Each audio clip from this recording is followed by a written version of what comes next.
చూడండి, ఇగో తాలింపు గింజలు వేసాను. ఇగో కరివేపాకు వేస్తున్నాను.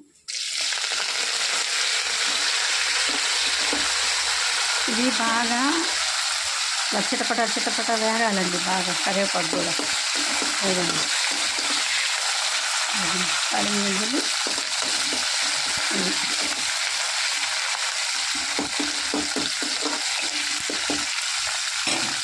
వేసినాక ఇది ఇక్కడ కారం దాకా చేస్తాను కదా,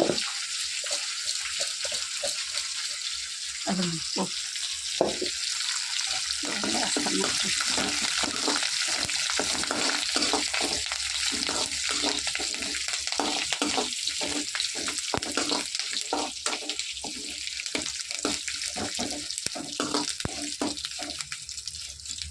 ఇదిగోండి, ఇంకా ఆయిల్ ఏమీ మిగలదండి. ఇంకా ఉన్న ఆయిల్ సరిపోతుంది. ఇందాక పోసాను కదా ఆయిల్, అదే సరిపోతుంది.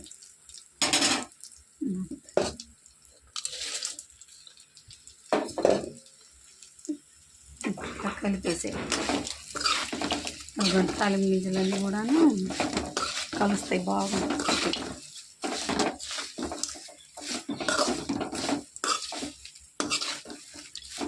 అంటే ఆ వీడియో సరిపోలేదండి లెంత్ చూపించడానికి, అందుకని ఇంకొక వీడియో తీసాను పోపే ఎలా వేయాలని.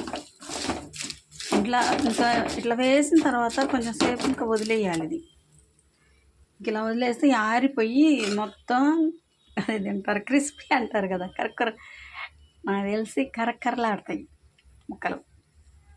ఎదుగుండి కరివేపాకు కూడా కరుం అంటారు చూడండి. కరివేపాకు తిననోళ్ళు కూడా తింటారు ఇట్లా ఉంటే. ఇష్టం లేని వాళ్ళు ఉంటారు కదా కరివేపాకు, వాళ్ళు కూడా బాగా ఇష్టంగా తింటారు ఇలా ఉంటే.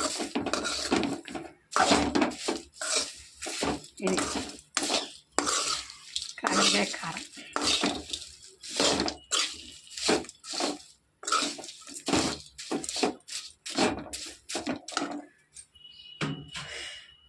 నేను కారం కాయలు వేయించేటప్పుడు ముందే మిక్సీకి పట్టి ముందు ఇలా బౌల్లో పెట్టుకుంటా, పక్కన పెట్టుకొని ఇట్లా తీసి ముక్కలు దీంట్లో వేసేటప్పుడు కారం తీసి లేయర్గా చల్లుతా 2-3 ఆయిల్గా. రేపొద్దున మళ్ళీ గోరుచిక్కుడుకాయ కూర తయారు చేసేటప్పుడు మళ్ళీ వీడియో పెడతానండి.